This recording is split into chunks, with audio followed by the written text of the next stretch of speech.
Gloire à Dieu. Amen. Gloire à Dieu. Amen. Merci Seigneur. Voilà, je pensais à vous et je pensais ce soir à une réunion spéciale.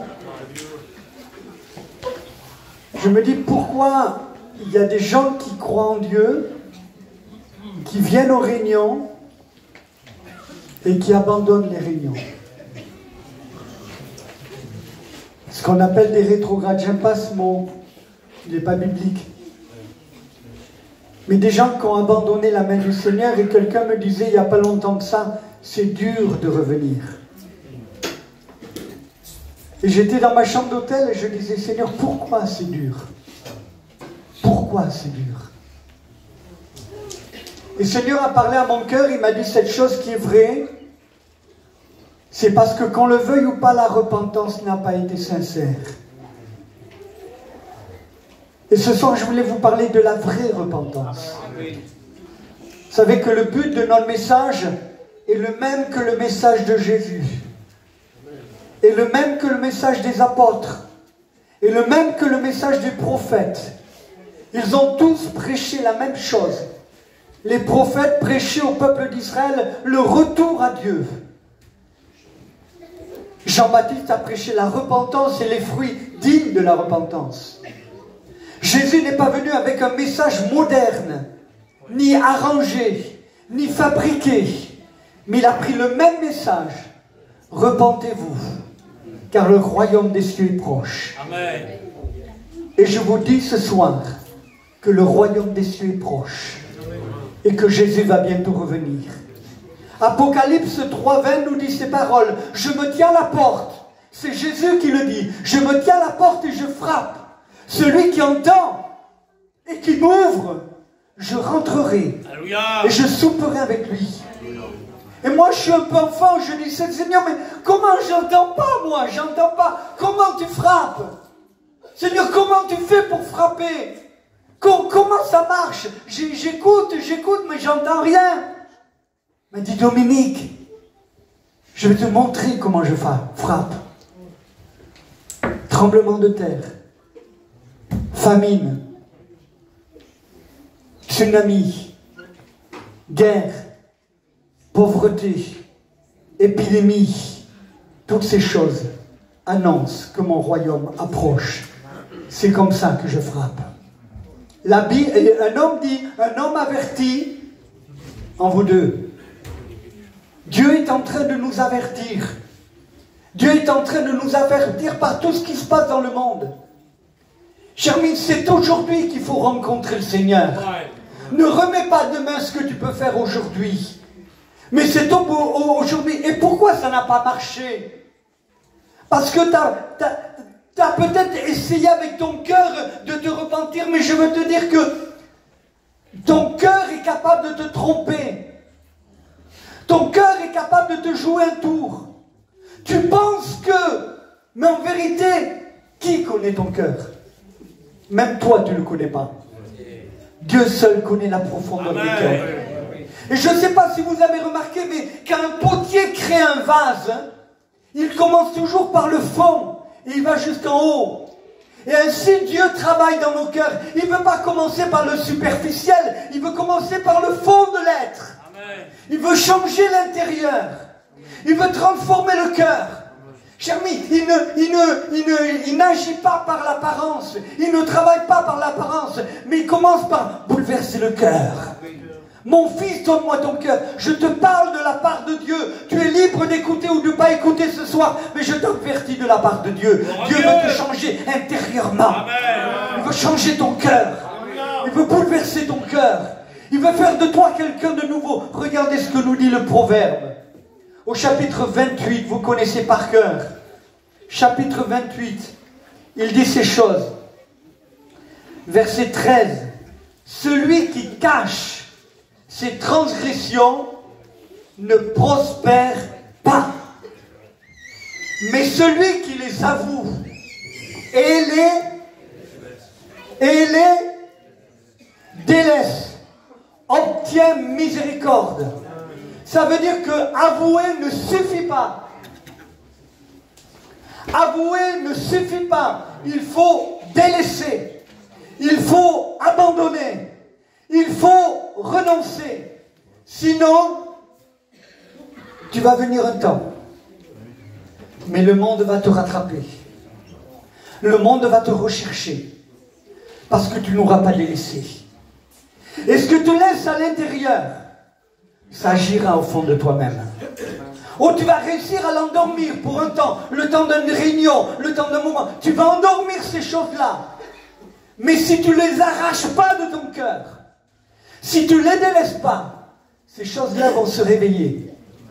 Et un jour où tu t'y attends pas, un moment de fatigue, un moment de découragement, et ces choses remonteront la surface.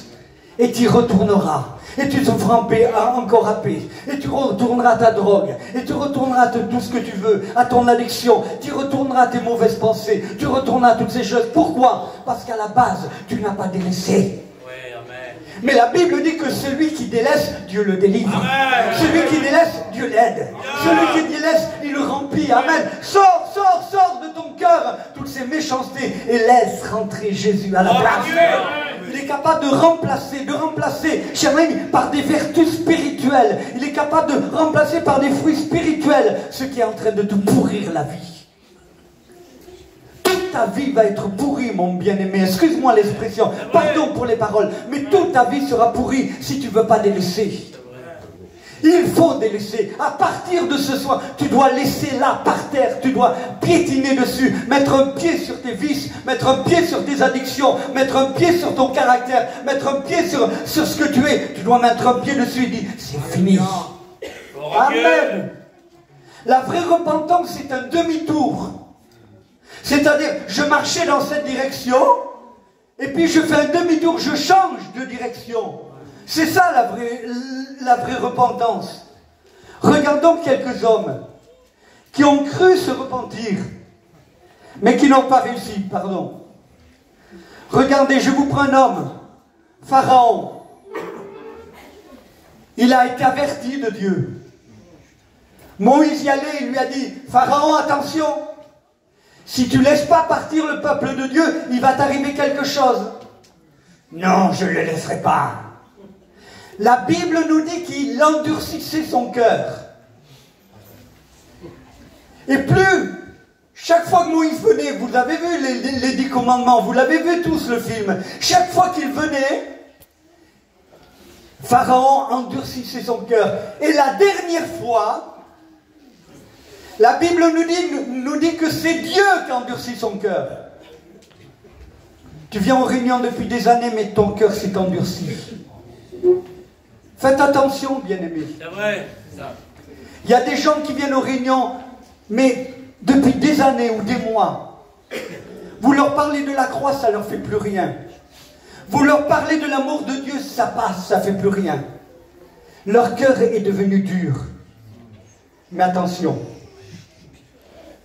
Parce qu'un jour, si c'est Dieu qui a endurci votre cœur, ça sera fini. Il n'y aura pas de retour possible. Dieu est en train de t'avertir. C'est aujourd'hui le jour du salut. Écoute sa voix. Ne fais pas un cœur entardé. À un moment, il a dit, j'ai péché, je reconnais que j'ai péché. Je le reconnais. Pourquoi il a dit ça? Parce qu'il avait peur. Et la peur peut te pousser à te repentir. Mais c'est une fausse repentance. Parce que quand la plaie s'est arrêtée, son cœur s'est encore endurci. Et si, cher ami, c'est ça. Il y en a qui viennent parce qu'ils sont malades. Il y en a qui viennent parce qu'ils ont un problème. Alors ils viennent, pardon, c'est Jésus, pardon, Kéba.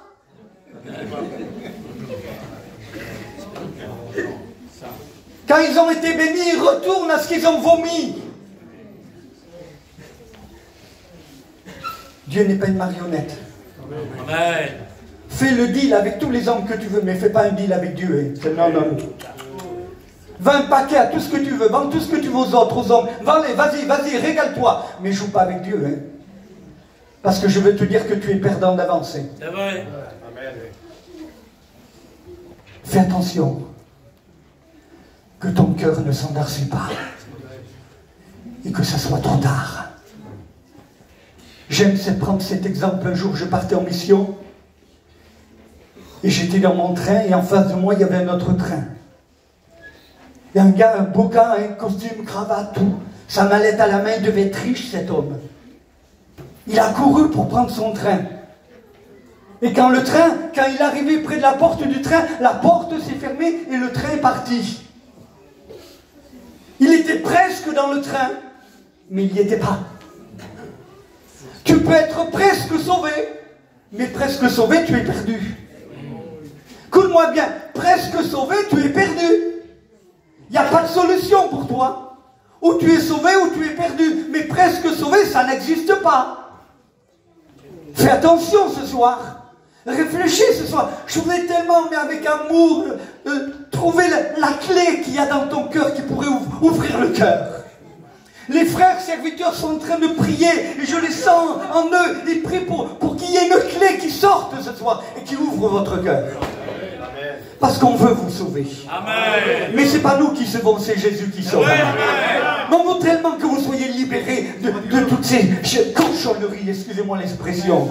On voudrait que vous soyez libérés de toutes ces saletés qui vous emmènent et qui vous en tirent vers le fond, vers le fond, vers le fond. Et au fond des fonds, il y a quoi? Il y a l'enfer. Et les portes de l'enfer sont grandes ouvertes. Les portes de l'enfer sont grandes ouvertes. Mais ce soir, je prie que les portes de l'enfer se ferment et que les portes du ciel s'ouvrent et que les âmes passent des ténèbres à la lumière. Est-ce que tu le veux? Est-ce que tu le veux ce soir?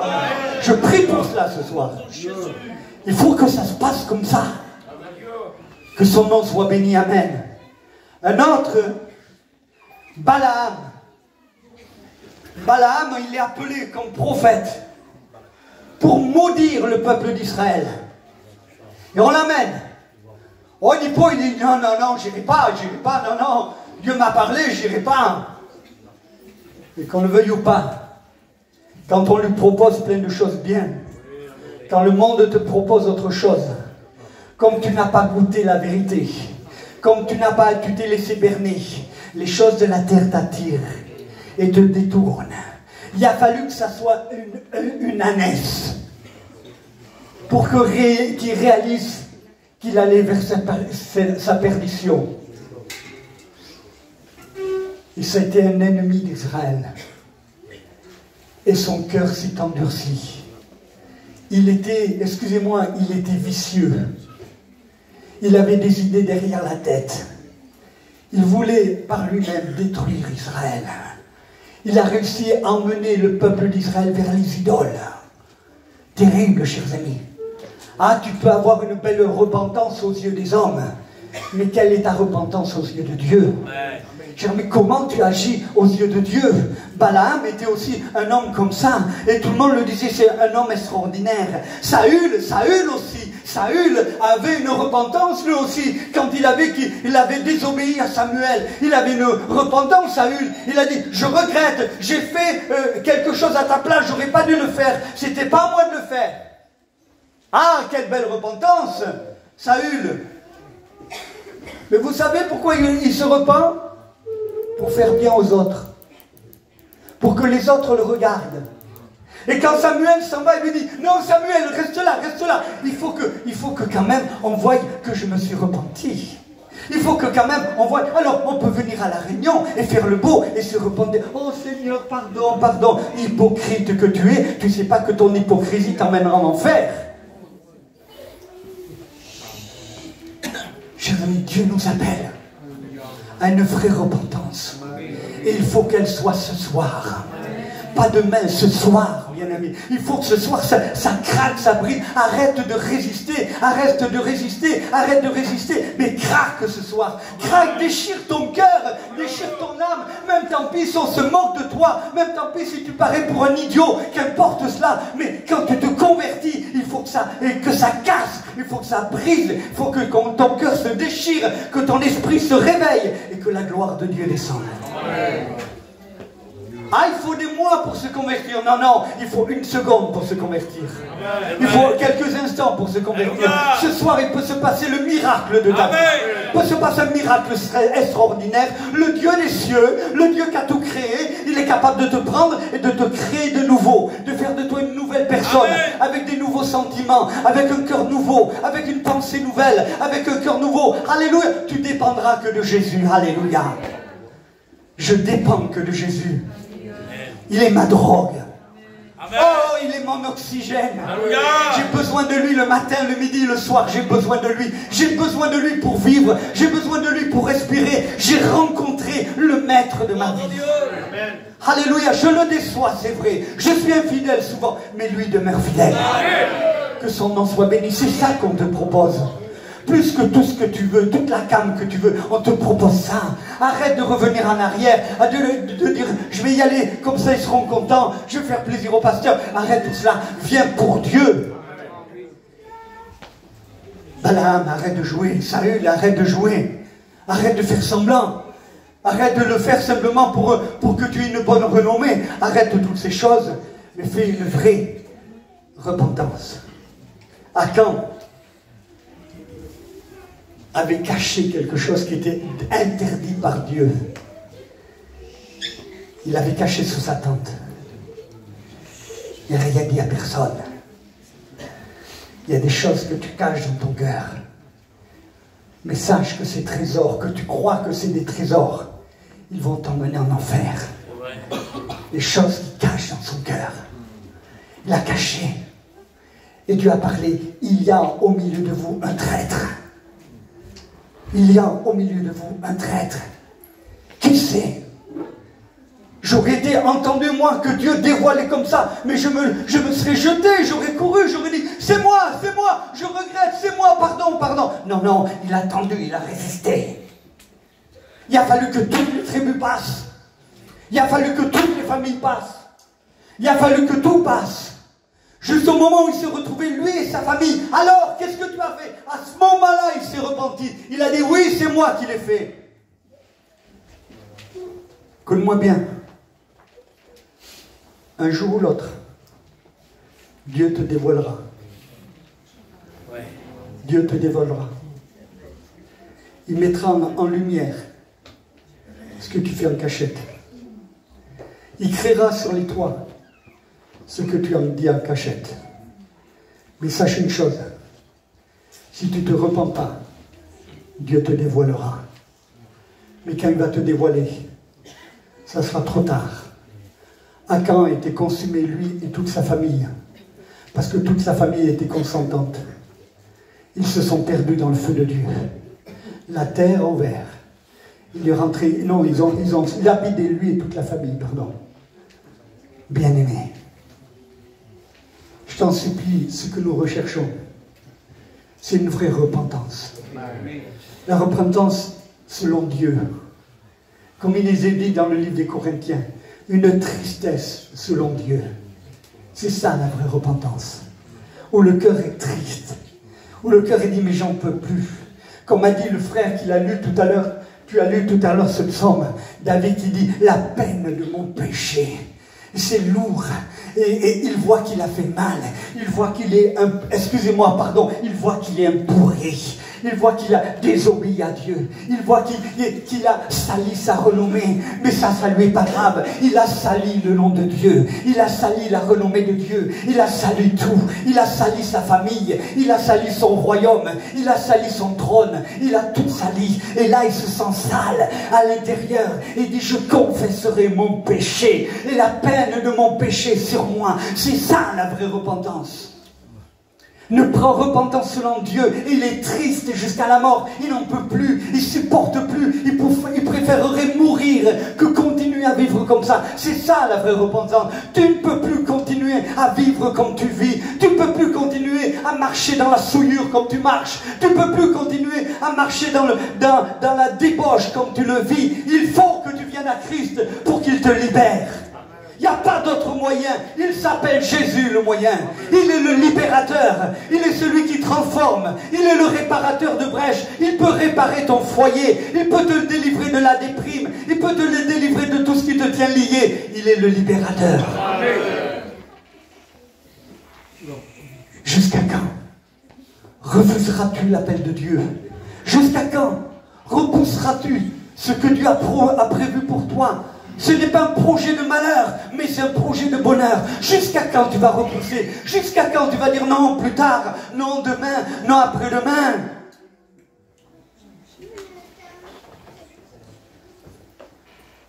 Alors que Jésus était dans le jardin, alors qu'il venait de prier, Père, s'il te plaît, que cette coupe s'éloigne de moi. C'était la coupe du péché. Il devait la boire jusqu'à la vie. Si cette coupe pouvait s'éloigner de moi, mais non pas ma volonté, la tienne. Il se laisse moudre, écraser. Gethsémani veut dire pressoir à huile. Il se laisse écraser. Il se laisse détruire. Pour que son sang, les grumeaux de son sang, te purifient de tout péché. Il va voir ses disciples, ils sont endormis, il dit, levez-vous, mon heure est arrivée. Et là, il y a Judas qui vient. Oh, pourtant, il a guéri tant de malades. Il a délivré tellement de possédés. Il a fait tellement de choses extraordinaires. Il a été avec les 12. Il a vu la multiplication des pains, il a tout vu. Mais il a dit, je vous livrerai Jésus par un baiser. Et alors que Jésus vient de souffrir, et que là il se lève pour aller, sans hésiter, vers la croix qui était dressée pour lui. Il ne va pas retourner en arrière. Excusez-moi, le mot, c'est pas un guignol. Il ne retournera pas en arrière. Il a décidé d'y aller et de boire la coupe jusqu'à la lie. Il a décidé de le faire. Il ira.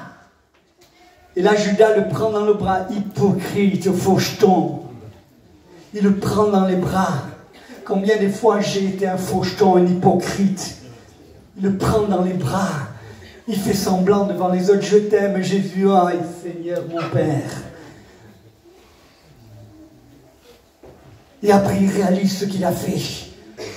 Il réalise ce qu'il a fait. Il avait, mais j'ai commis l'irréparable. J'ai commis quelque chose. J'ai vendu Jésus pour 30 pièces d'argent. Mais je suis un fou. Il a dit, il a pris l'argent. Il l'a jeté dans le temple. Il a dit, j'en veux plus. Mais il était rempli de remords.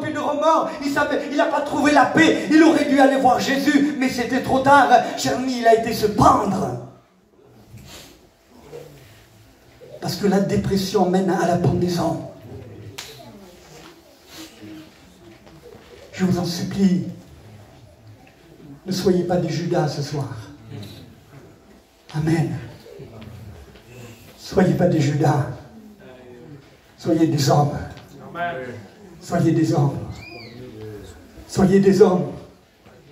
Quelque temps après, dans la cour du prétoire, oh que je l'aime ce passage. Dans la cour du prétoire, Jésus est là. On le condamne. On l'insulte, on le condamne. C'est toi. Es-tu le roi des Juifs? Je le suis. Es-tu le fils de Dieu? Oui, je le suis. Et là, on voit Pierre qui est en train de se chauffer. Et une femme regarde Pierre, elle lui dit, mais je te reconnais. T'étais avec Jésus, toi. Non, j'étais pas avec Jésus, moi. Non.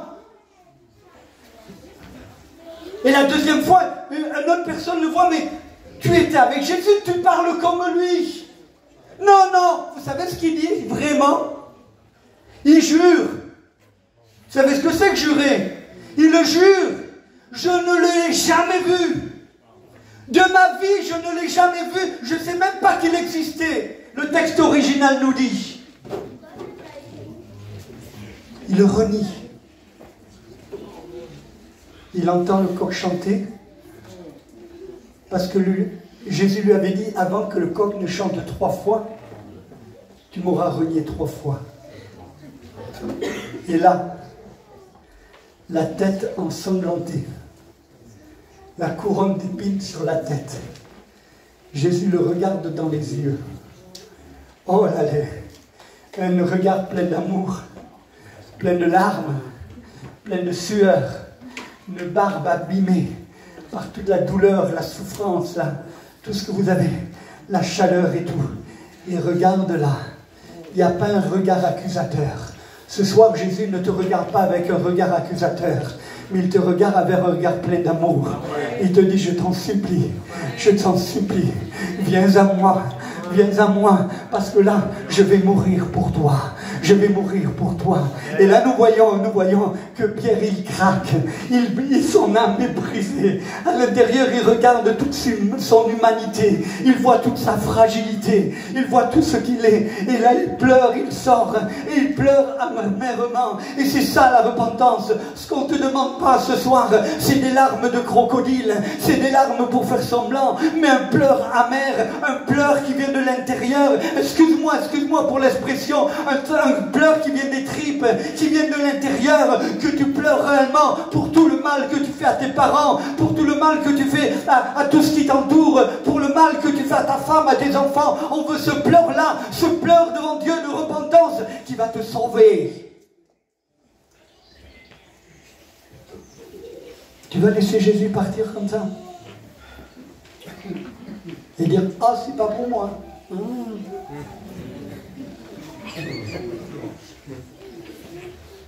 Jésus vous aime, les gars. Amen. Si vous saviez comment Jésus vous aime. Amen. Je ne suis pas là pour faire du show, ni du cinéma. Mais je voudrais tellement vous... Si je pouvais ouvrir votre cœur et mettre Jésus dedans, je le ferais. Alléluia. Parce qu'il n'y a pas d'autre solution. Il n'y a pas d'autre solution.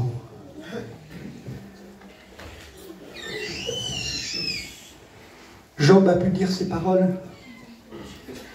Il avait tout ce qu'un homme peut exister, tout ce qu'un homme peut désirer, Job l'avait. Et d'un seul coup, Dieu lui reprend tout.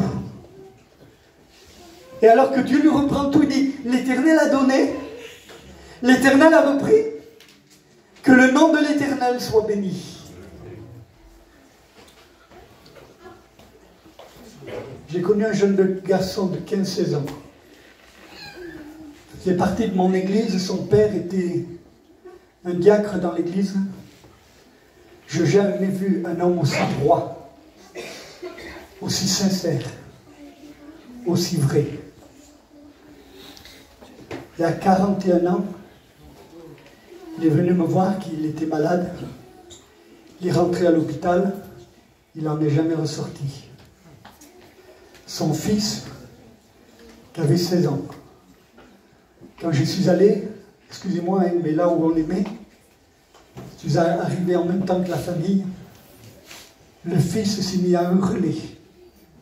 Il est sorti en courant. Et le jeune qui s'occupait de la jeunesse a été le trouver. Et le fils est revenu. Parce que c'est un garçon, même ses 15 ans, qui a été converti. Il a ouvert, devant la dépouille de son père, il a ouvert la Bible. Il a dit, l'Éternel a donné. L'Éternel a repris. Que le nom de l'Éternel soit béni. Quel est l'homme qui est capable de ça? Il faut être un homme pour faire ça. Un homme, ce n'est pas celui qui trafique beaucoup. Un homme est capable, face de l'épreuve, de rester un homme. Même à l'âge de 15 ans. Sa vie a été totalement bouleversée. Et aujourd'hui, il sert le Seigneur. Que le nom du Seigneur soit béni. Amen. Je voudrais vous dire, Seigneur, que Job a aussi. Job pouvait dire ces paroles. L'Éternel a donné, l'Éternel a repris, que le nom de l'Éternel soit béni. Il est resté un homme et sa chair a été touchée. Et l'ennemi a voulu le détruire parce que l'ennemi a décidé de te détruire. Il veut ta peau. Il veut te détruire. Le but de l'ennemi, si tes yeux pouvaient s'éclairer, mais le but du diable, c'est de te détruire. De détruire la santé, de détruire ton foyer, de tout détruire. Il veut tout détruire. Il a horreur de ce que Dieu fait. Et lui a toute sa maladie est venue. Et Job parle. Il dit, c'est moi seul qui ai péché. C'est pas les autres. Vous n'avez pas remarqué qu'on met souvent la faute sur les autres? Qu'a fait Adam? C'est pas moi, c'est la femme. Qu'a fait la femme? C'est pas moi, c'est le serpent. On remet toujours la faute. Pourquoi? Parce qu'on ne veut pas reconnaître son péché.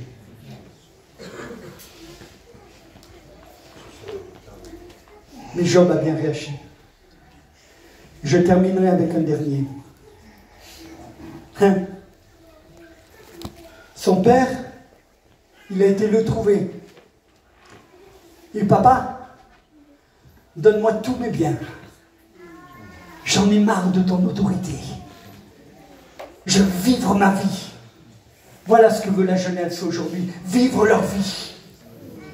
Sans n'ayant aucun qui le domine, qui le conseille, qui les aide, qui les soutienne. Non, non, papa, donne-moi tout, je veux tout mon héritage.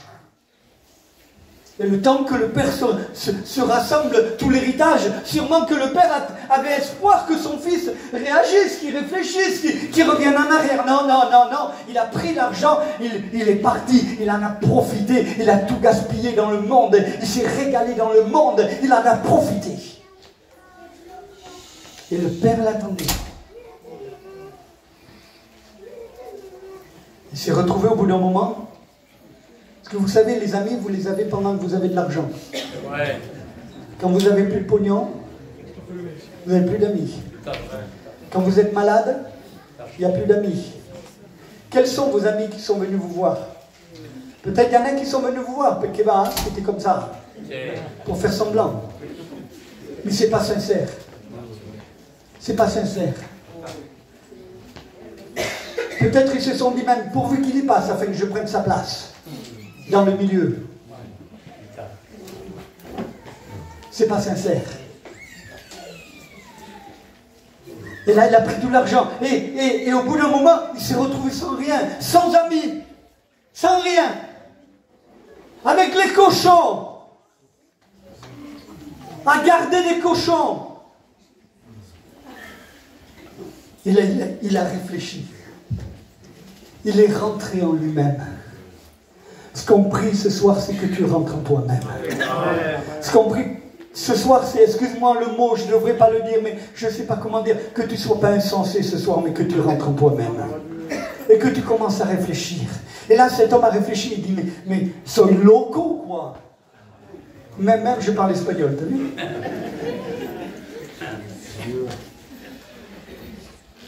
Chez mon père, j'ai tout. J'ai du pain en abondance. J'ai tout ce qu'il me faut. J'ai la joie de voir mon père. J'ai la joie d'être avec mon frère. J'ai la joie d'être avec lui, de tout partager avec lui. Et aujourd'hui, voilà. Mais je ne vais pas rester comme ça. Je suis un fou de rester comme ça. Je vais me lever. Je vais aller vers mon père. Mais je ne suis pas digne d'aller vers lui. Je l'ai trahi. Je l'ai déshonoré. J'ai sali le nom de ma famille. Mais tant pis. J'irai vers mon père. Et je vais dire, mon père, je ne suis pas digne d'être appelé ton fils. Traite-moi comme un esclave. J'accepte d'être ton esclave. Mais laisse-moi rentrer à la maison. Se leva. Il alla vers son père. Son père, il avait l'habitude de regarder vers la colline, voir si son fils arrivait. Là, d'un seul coup, il voit son fils arriver. Le cœur du père est en fête. Il est en fête, il boue à l'intérieur. Il fait ce qu'un homme ne fait pas normalement. C'est un prince, son père. C'est un grand dignitaire. Et là, il relève sa robe, sa tunique. Il la relève, sa tunique, et il court vers son père. Ça ne se fait pas. Un homme comme ça ne se fait pas. Il ne court pas. Quand ça passe sur les marchés, les gens se prosternaient devant lui. Mais lui, quand il voit son fils, il s'en fiche de ce que les gens pensent. Il s'en fiche. Dieu se fiche de ce que les gens pensent. Il veut te sauver. Amen. Il court, il prend son fils dans les bras. Mais son fils, il pue le cochon, il pue la saleté, il est sale, il est lépreux, il est plein de pisse, il est tout ce que vous voulez. C'est fini, c'est une épave. Mais il le prend. Même si tu es une épave ce soir, Dieu te prend dans ses bras. Parce qu'il veut te sauver. Il veut te délivrer de ton péché. Il veut te délivrer de ta souillure. Il veut changer ton cœur. N'aie pas peur, viens dans les bras de Jésus. Ses bras d'amour, il t'attire. Il a dit ces paroles, un jour j'attirerai tous les hommes à moi. Ses bras sont tendus, viens à Jésus. Laisse-toi saisir, laisse-toi prendre. Tu vas être brisé, il va te changer. Se tourne vers ses serviteurs. Et mon fils s'est repenti. Il a abandonné. C'est vrai qu'il a tout perdu. Mais il sera toujours mon fils. Faites la fête. Mettez-lui l'anneau au doigt. Qu'il réconcilie avec moi. Il y a une alliance nouvelle avec moi. Mettez-lui l'anneau, il y a une alliance nouvelle avec moi. Il est revenu à la maison. Il était perdu, mais il est revenu. Ce soir, tu es perdu, mais tu peux revenir. Il est revenu à la maison. Tu es le veau gras. Faisons la fête. Il y a plus de joie dans le ciel pour une âme qui se repent que pour 99 qui n'ont pas besoin de repentance. Et ce soir, je sens la joie de Dieu. Ce soir, je sens la joie de Dieu, le goût de Dieu. Il est là, il est dans la joie. Il se réjouit ce soir parce que le ciel est ouvert. Oui, je lui ai demandé, il a fermé l'enfer pour quelques instants pour te sauver, alléluia. Tu n'as qu'un seul chemin à prendre, le seul chemin, la seule porte, il s'appelle Jésus, amen. Va vers Jésus et rentre dans le ciel ce soir. Son frère est venu. Il râle. C'est pas normal. Il ne devait pas s'aimer beaucoup entre frères. Hein. Vous aurez toujours des méchants autour de vous. Qui ont l'apparence d'un agneau. Mais qui à l'intérieur, c'est des loups. Pourquoi tu donnes tout à mon frère? Je lui ai rien donné. Il fait une telle crise que le père est obligé de sortir, ça ne se fait pas ça, mais il oblige son père à sortir de la fête pour lui parler. Il dit, mais mon fils, t'es fou quoi. Tout ce que j'ai est à toi. Tu vis chez moi et tu ne réalises même pas le privilège que tu as de vivre chez moi. Pourquoi tu ne m'as pas demandé un agneau? J'en aurais donné 3, 4, 5 agneaux. Pourquoi tu ne l'as pas fait? Parce que tu es dans la grâce, mais tu ne vis pas la grâce. Tu es dans la grâce et tu vas à l'extérieur de la grâce. Mais lui, ton frère, il a compris parce qu'il a su ce que c'était que tomber de la grâce. Mon frère, écoute-moi, mon ami, écoute-moi, tu es peut-être tombé de la grâce. Mais la porte de la grâce est ouverte pour toi ce soir. La porte de la grâce n'est pas encore fermée. Nous l'avons demandé à Jésus qui garde la porte ouverte. Et jusqu'à son retour, elle sera ouverte. Et je retermine avec ce texte. Celui qui cache. Arrête de te cacher. Le pilier est trop petit, on te voit derrière. Arrête de te cacher. Viens à Jésus. Arrête de faire semblant. Viens, avoue ta faute. Avoue ce que tu es. Mais celui qui avoue et qui délaisse. Ce soir, c'est peut-être de prendre tout ton attirail. Toi tout seul, sans que personne te voie. Et tu vas le mettre quelque part. Et tu le jettes. Tu dis ça, c'est fini. J'ai décidé de suivre Jésus. Amen. Amen. Ça c'est fini. J'abandonne ma vie. J'abandonne mes péchés. J'abandonne mes transgressions. J'abandonne mes colères. J'abandonne mes vices. J'abandonne tout ce qui m'emmène en enfer. J'abandonne tout et je décide de suivre Jésus. Amen. Tu vas te dire, mais j'y arriverai pas. Ça, c'est le diable qui te parle. Chaque fois que tu décides de t'engager pour Dieu, le diable est toujours là pour te dire, tu n'y arriveras pas. C'est pas possible. Tu n'es pas capable. Tu l'as fait déjà 3 fois. Non, je veux te dire, si tu es sincère ce soir, tout peut changer dans ta vie. Au nom de Jésus, on peut baisser la tête si vous voulez bien. Tu veux bien jouer, mon frère. Ce soir, écoutez-moi ce soir. On va faire un appel ce soir. Excusez-moi, même si je m'en fiche, moi, des mains qui se lèvent ou pas, ça ne me regarde pas, ça appartient à Dieu. Mais je t'en supplie, c'est l'occasion de ta vie ce soir. C'est l'occasion de ta vie. Je ne savais même pas comment j'allais prêcher ça ce soir. Mais c'est l'occasion de ta vie ce soir.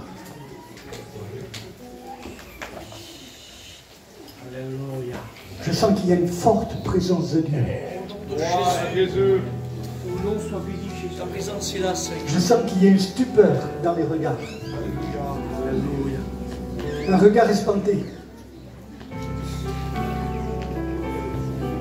Jésus est au milieu de nous. Vous n'entendez pas sa voix qui te parle? Et que dit arrête, arrête de raisonner. Arrête de calculer, de raisonner, arrête de ça. Viens à moi.